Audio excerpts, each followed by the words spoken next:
I worked in a warehouse. You're on the same level as the forklift because a walkway would just be a green taped area.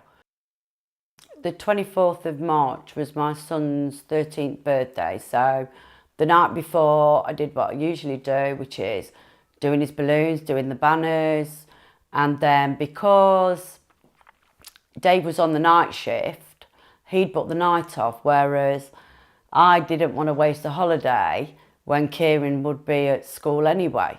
I'd have spoke to Dave at like dinner time or whatever just to make sure that he'd cleaned up, ready for Kieran's party that night. 3:30, just finishing off, and that's when the accident happened. I was on a walkway by the container bays, going from the end of shift nearly. I was going from one part of the warehouse, which was an office, to another part of the warehouse, which was like a partitioned area, because we had to do like a handover for the night shift coming on. And then the next thing I know what happened is a forklift reversed over my leg. I'm presuming that the guy was in a container bay, and then I walked across like that, he's come out, he's reversed. I've then turned, so I'm presuming I heard the beeps of the forklift reversing, and I've turned like that, and that's when he's gone over my leg. I was on the floor, I was screaming at him to get off. He didn't realise at that point that he had run a person over, so he's had to pull forward, and as a result of that, the injuries that I got was, they call it degloving. So basically, because he took the skin and fat that way, and then he had to drive back off me, the skin and fat was hanging at the back here. All of it had come away. My work colleagues, they pretended that I'd dislocated my knee.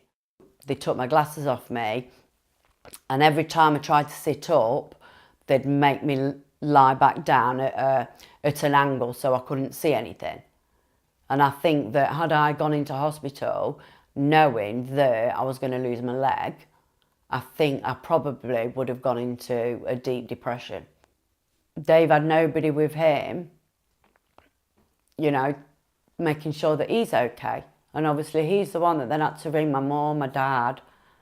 Oh God, I'm getting upset now.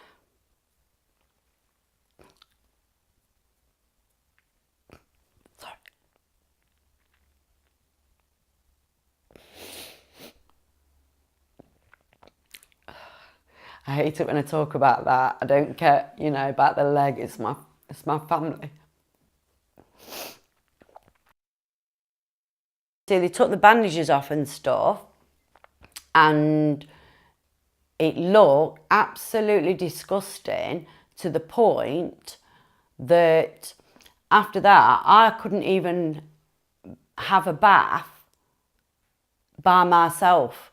I just felt that there was this disgusting thing attached to me that was part of me but wasn't, if you get what I mean. And I didn't want to be in a room by myself with that.